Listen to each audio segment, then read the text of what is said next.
Hello friend, तो कैसे हैं आप सब। आई होप कि आप सब अच्छे होंगे।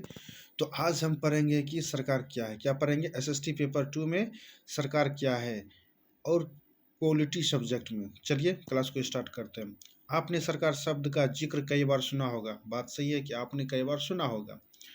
इस पाठ में आप पढ़ेंगे कि सरकार क्या है। क्या पढ़ेंगे? कि सरकार क्या है और हमारे जीवन में कितनी महत्वपूर्ण भूमिका निभाती है। सरकार हमारे जीवन में कितनी महत्वपूर्ण भूमिका निभाती है। सरकारें क्या करती है, ये निर्णय कैसे लेती है। सरकार जो है क्या करती है और ये निर्णय कैसे लेती है। अलग अलग तरह की सरकार, जैसे लोकतांत्रिक सरकार एवं राजतंत्रीय सरकार के बीच क्या अंतर है। चलिए पढ़कर पता लगाते हैं। चलिए इसको पढ़कर पता लगाते हैं। सरकार के कामगारों के अधिकार की रक्षा की मांग। ठीक है। ब्याज की दर में कटाव। ब्याज की दर में कटाव सरकार ये ब्याज के दर में तय करते हैं। ठीक है। सरकार जो है ये ब्याज की दर में तय करते हैं। सर्वोच्च न्यायालय के लिए पाँच न्यायाधीश सरकार जो है सर्वोच्च न्यायालय के लिए 5 न्यायाधीश की नियुक्ति करता है। कोयला और बिजली विभागों के पुनर्गठन के पक्ष में है सरकार।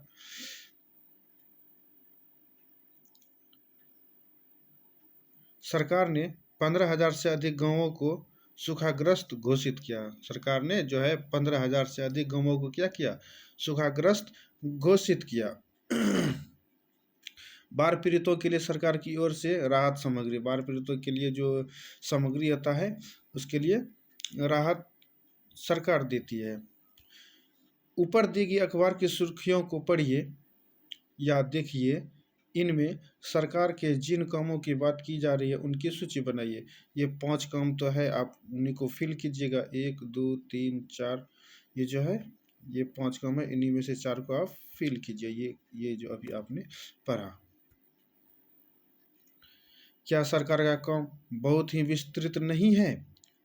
आपके अनुसार सरकार क्या है? कक्षा में इस पर विचार कीजिए। आप अपने फ्रेंड के साथ आप विचार कीजिए। चलिए आगे को पढ़ते हैं।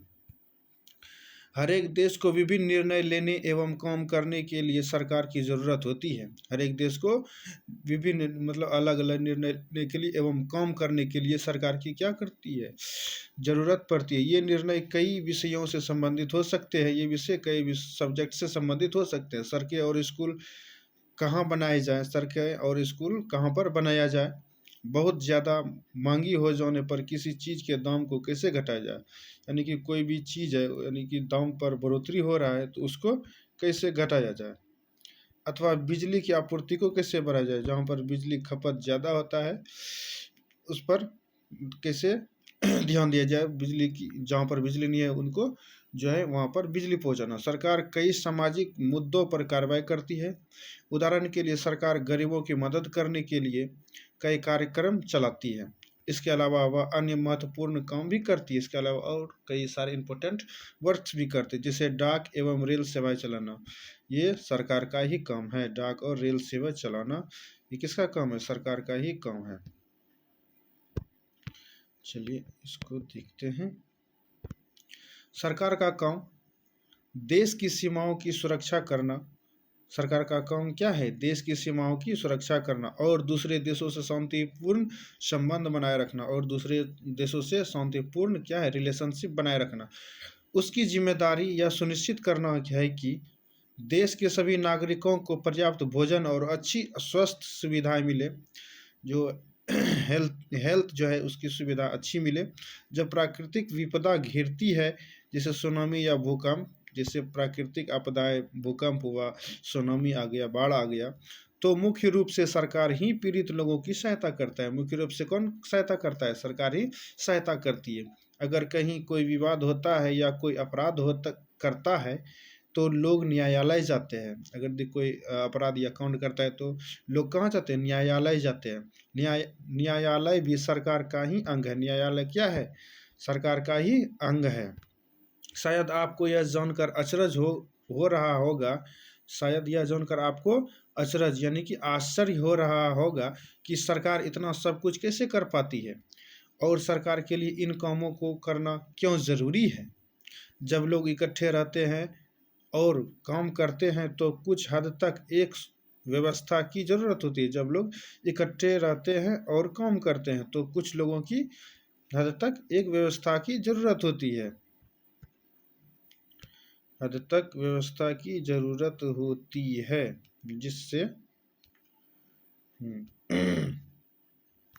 जिससे आवश्यक निर्णय लिया जा सके। कुछ नियमों कुछ नियमों की ज़रूरत होती है जो सब पर लागू हो। कुछ नियमों की रूल्स की ज़रूरत होती है जो सभी पर लागू हो। उदाहरण के लिए संसाधनों के नियंत्रण और देश की सीमा की सुरक्षा की ज़रूरत होती है। देश की सीमा की सुरक्षा की ज़रूरत होती है ताकि लोग सुरक्षित महसूस कर सकें। लोगों के लिए सरकार कई तरह के काम करती है। लोगों के लिए सरकार कई विधि से काम करती है। वह नियम बनाती है, निर्णय लेती है और अपनी सीमा में रहने वाले लोगों पर उन्हें लागू करती है। नियम बनाती है और रहती है, लोगों पर रूल भी फॉलो करवाती है लोगों को। क्या आप सरकार के ऐसे कुछ और कामों के उदाहरण दे सकते हैं जिनकी चर्चा ऊपर नहीं की गई है? तो आप ये 3 गो उदाहरण लिखिए, यानी कि जो इसके बारे में आपने अभी तक नहीं पढ़ा है। ये देखिए कुछ उदाहरण जो सरकार के अंग हैं, जैसे सर्वोच्च न्यायालय, ठीक, भारत पेट्रोलियम, ये है भारत पेट्रोलियम, और भारतीय रेल। ये क्या है? कुछ उदाहरण है, भारतीय पेट्रोलियम और सर्वोच्च न्यायालय। ये देखिए सर्वोच्च न्यायालय है, भारतीय पेट्रोलियम है और ये भारतीय रेल है। सरकार के स्तर, चलिए पढ़ते हैं। सरकार के स्तर। अब आपको पता है कि सरकार कितनी सारी अलग अलग चीज़ों के लिए जिम्मेदार है, यानी कि आपको पता है कि सरकार जो है कितनी सारी अलग अलग चीज़ों के लिए जिम्मेदार रहते हैं। तो क्या आप सोच सकती हैं कि सरकार ये सारे इंतजाम कैसे करती होंगी? तो आप सोचिए कि ये सरकार इतनी सारी चीज़ों को कैसे मेंटेनेंस करती होगी। दरअसल सरकार अलग अलग स्तरों पर काम करती है। स्थानीय स्तर, राज्य के स्तर पर एवं राष्ट्रीय स्तर पर। स्थानीय स्तर पर भी करते हैं, राज्य के स्तर पर भी करते हैं एवं राष्ट्रीय यानी कि नेशनल लेवल पर भी करते हैं। स्थानीय स्तर का मतलब है आपके गांव। स्थानीय स्तर का मतलब क्या है?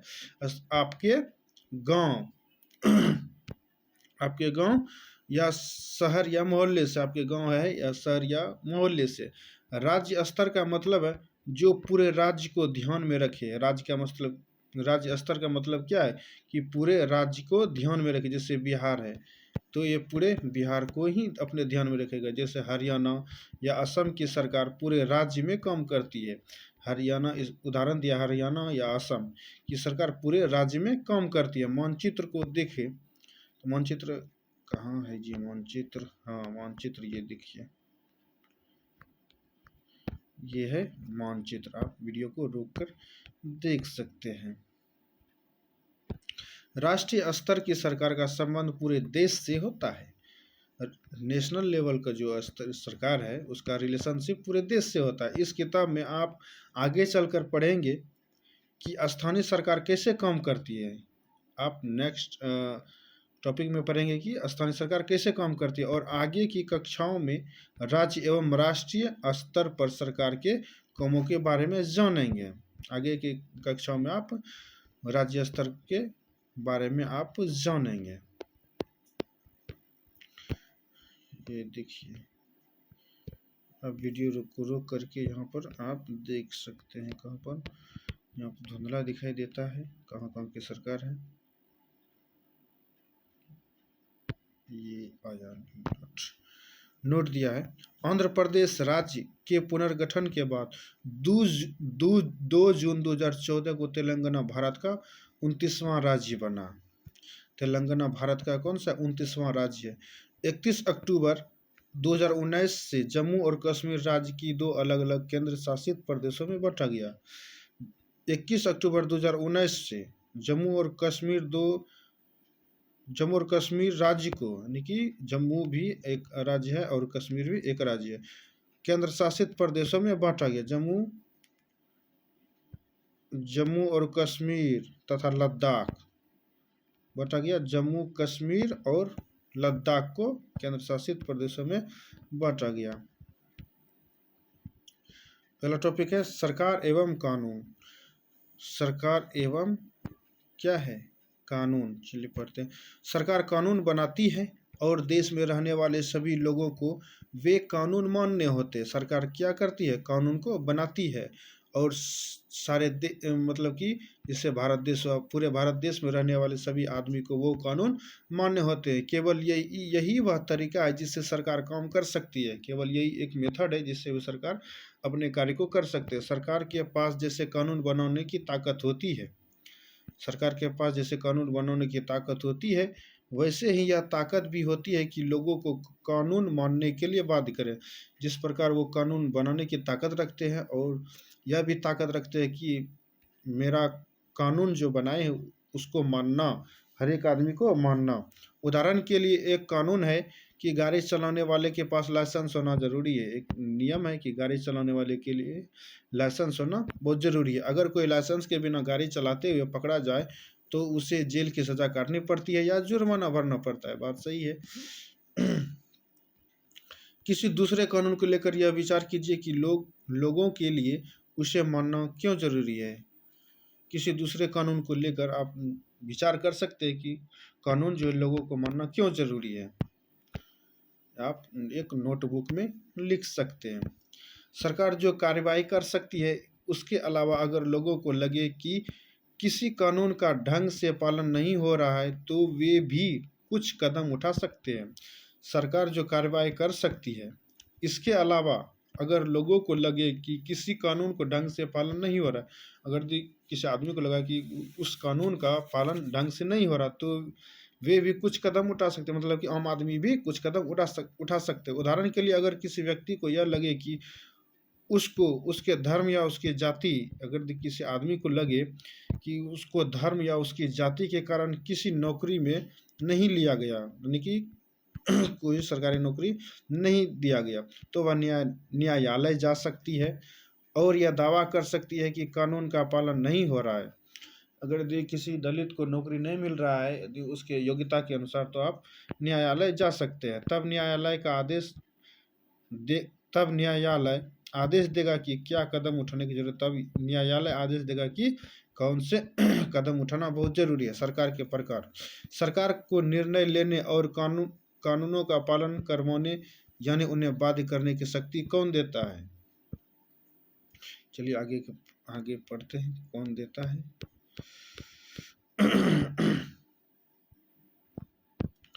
इस प्रश्न का उत्तर इस बात पर निर्भर करता है कि उस देश में कैसी सरकार है। उस देश में कैसी सरकार है। लोकतंत्र में तो लोग ही सरकार को यह शक्ति देते हैं। लोकतंत्र में तो लोग ही सरकार को क्या देते हैं? पावर, यानी कि शक्ति देते हैं। लोग ऐसा चुनाव के माध्यम से करते हैं। वे अपनी पसंद के नेता को वोट देकर चुनते हैं। वह अपनी पसंद की नेता को वोट देकर चुनते हैं। एक बार चुन लिए जाने के बाद यही लोग सरकार बनाते हैं। अगर एक बार वोट दे दिए तो वही लोग क्या करते हैं? सरकार बनाते हैं। लोकतंत्र में सरकार को अपने निर्णयों एवं उठाए गए कदमों के आधार पर बताना होता है।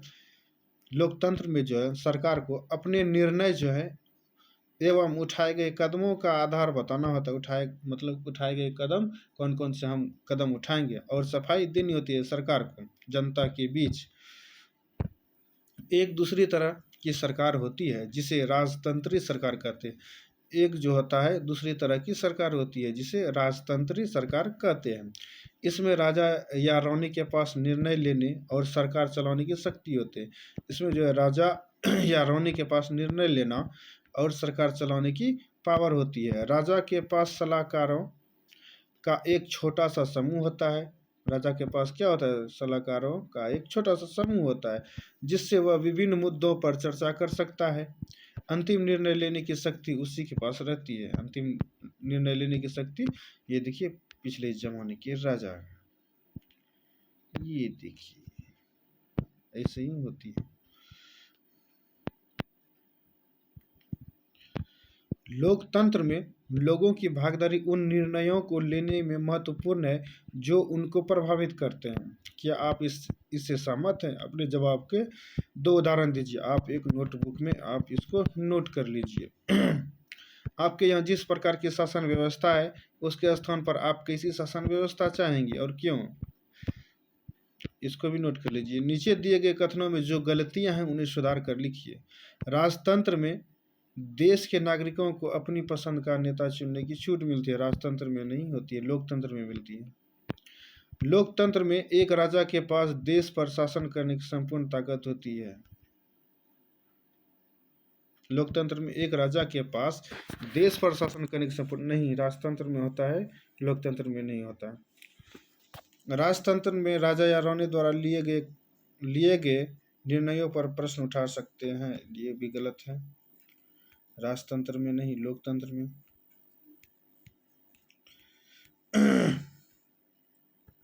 लोकतंत्र के समान राजतंत्र में राजा या रानी को अपने निर्णय के आधार नहीं बताने पड़ते और ना ही अपने निर्णयों की सफाई देनी पड़ती है।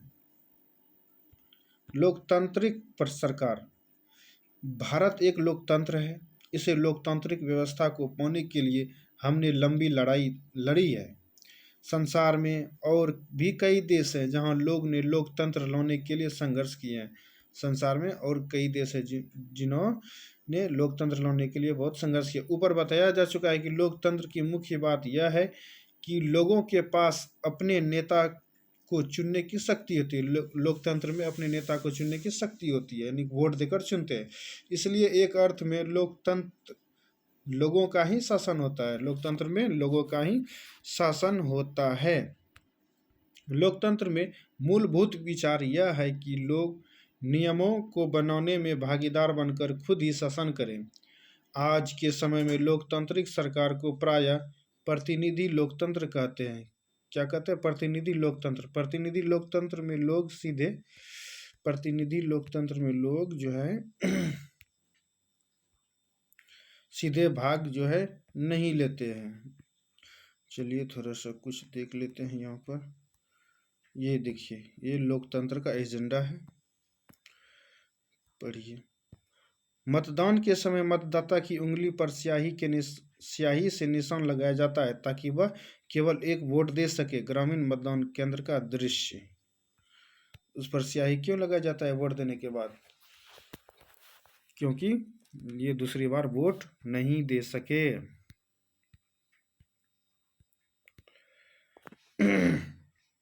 बल्कि चुनाव की प्रक्रिया के द्वारा अपने प्रतिनिधि को चुनते हैं। ये प्रतिनिधि मिलकर सारी जनता के लिए निर्णय लेते हैं। ये प्रतिनिधि सारी जनता के लिए निर्णय लेते हैं। आजकल कोई भी सरकार अपने आप को तब तक लोकतांत्रिक नहीं कह सकती जब तक वह देश के सभी वयस्क नागरिकों को वोट देने का अधिकार न दे। आजकल कोई भी सरकार जो अपने आप को तब तक लोकतांत्रिक नहीं कह सकती जब तक वह देश के सभी वयस्कों यानी कि सभी आदमी को या नागरिकों को वोट देने का अधिकार न दे। लेकिन हमेशा ऐसा नहीं था। क्या आप विश्वास कर सकती हैं कि एक समय ऐसा था जब लोकतांत्रिक सरकारें औरतें और गरीबों को चुनाव में भाग नहीं लेने देती थी? मतलब कि कई 100 वर्ष पहले सिर्फ गरीबों को और दलितों सबको जो है वोट नहीं देने दिया करते थे। अपने शुरुआती दौर में सरकारें केवल उन्हीं पुरुषों को वोट देने देती थी जो पढ़े लिखे थे और जिनके पास अपनी संपत्ति होती थी। इसका मतलब था कि औरतों, गरीबों और अशिक्षितों को वोट देने का अधिकार नहीं था। किसका अधिकार नहीं था? औरतों को, गरीबों को, अशिक्षितों, जो पढ़े लिखे नहीं थे, उनको वोट देने का अधिकार नहीं था। ऐसी स्थिति में देश उन्हीं नियमों के सहारे चलते थे। ऐसी स्थिति में देश जो है उन्हीं नियमों के सहारे चलते थे जो ये गिने चुने पुरुष बनाते थे। भारत में आज़ादी से पहले बहुत ही कम लोगों को वोट देने का अधिकार था। मतलब आज़ाद से पहले, स्वतंत्रता से पहले गिने चुने लोग ही वोट दिया करते थे। इसलिए जनता ने संगठित होकर एक अधिकार की मांग की। गांधी जी समेत कई नेताओं ने इस अन्यायपूर्ण व्यवहार का विरोध किया। जिन्होंने भी जोर शोर से यह मांग उठाई। किसने? महात्मा गांधी और उनके अनुयायियों ने। 1931 में 1931 में यंग इंडिया पत्रिका में लिखते हुए गांधी जी ने कहा था, मैं यह विचार सहन नहीं कर सकता कि जिस आदमी के पास संपत्ति है वह वोट दे सकता है, लेकिन वह आदमी जिसके पास चरित्र है पर यह संपत्ति या शिक्षा नहीं, वह वोट नहीं दे सकता। यह जो दिन भर अपना पसीना बहाकर ईमानदारी से काम करता है, यह महात्मा गांधी ने कहा, वह वोट नहीं दे सकता क्योंकि उसने गरीब आदमी होने का गुनाह किया। क्या यह वोट नहीं दे सकता? ये महात्मा गांधी ने आंदोलन किया।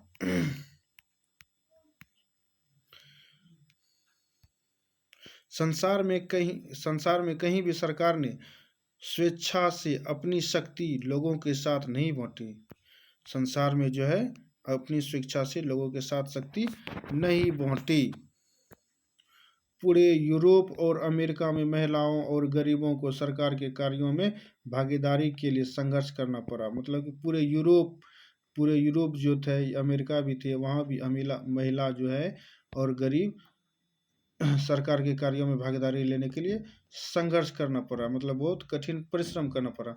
महिलाओं द्वारा मताधिकार के लिए किए गए संघर्ष ने प्रथम विश्व युद्ध के दौरान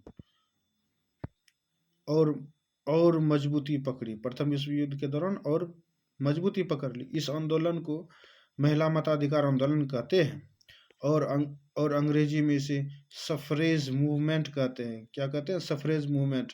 सफरेज का मतलब होता है वोट देने का अधिकार। सफरेज का अर्थ क्या होता है?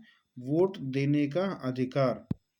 युद्ध के दौरान बहुत से पुरुष लड़ाई में थे, इसलिए महिलाओं को उन कामों को करने के लिए बुलाया गया जो पहले पुरुषों के काम माने जाते थे।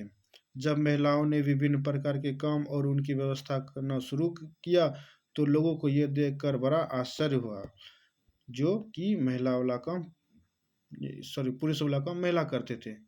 उन्होंने महिलाओं और उनकी क्षमताओं के बारे में क्यों इतनी गलत रूढ़िबद्ध धारणाएं बना रखी थी कि महिलाएं ये काम नहीं कर सकती।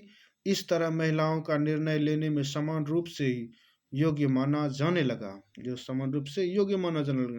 लगा। महिला मताधिकार आंदोलन की साथियों ने सभी महिलाओं के लिए वोट देने का अधिकार की मांग की। उनकी आवाज सुनी जाए, इसके लिए उन्होंने जगह जगह पर अपने आप को लोहे की जंजीरों से बांधकर प्रदर्शन किया। महिलाओं ने भी प्रदर्शन करना शुरू कर दिया। उनमें से कई क्रांतिकारी महिलाएं जेल गई। कहाँ गई? जेल चली गई और भूख हड़ताल पर बैठ गई। अमेरिका में औरतों को वोट देने का अधिकार 1920 में मिला। अमेरिका में महिलाओं को वोट देने का अधिकार कब मिला? 1920 में मिला। जबकि इंग्लैंड की औरतों को यह अधिकार कुछ सालों बाद 1928 में मिला। इंग्लैंड में महिलाओं को वोट देने का अधिकार कब मिला? 1928 में मिला इंग्लैंड में।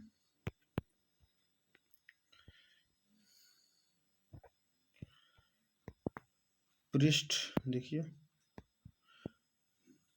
वे भारत राज्यों, केंद्र शासित प्रदेशों और जिलों को दर्शाते हैं। इन मानचित्रों को और विभिन्न अन्य संसाधनों से निम्न जानकारी का पता लगाएं। भारत के पड़ोसी देशों के नाम जो है आप उन मानचित्रों में खोजिए जो ऊपर के मानचित्र में गए। अपने राज्य या केंद्र शासित प्रदेश और पड़ोसियों के नाम, अपने जिले और उसके पड़ोसियों के नाम, अपने जिले से राष्ट्रीय राजधानी के लिए मिलने वाला जल मार्ग आप उनसे खोज सकते हैं। नीचे की तालिका में दिए गए कथनों पर नजर दोहराइए। क्या आप पहचान सकती हैं कि वे सरकार के किस स्तर से संबंधित हैं? आगे निशान लगाइए। भारत सरकार का रूस के साथ मैत्री संबंध बनाने का निर्णय कौन सा होगा? भारत सरकार जो था ये राष्ट्रीय में हो जाएगा। पश्चिम बंगाल तो आप ये देख सकते हैं। चलिए आगे को क्वेश्चन करेंगे। अभ्यास तो आगे जो क्लास आएगा ये रीडिंग करने के बाद मैराथन का क्लास होगा। मैराथन में सारे ऑब्जेक्टिव क्वेश्चन कराए जाएंगे। तो आज के लिए इतना ही। जय हिंद, जय भारत।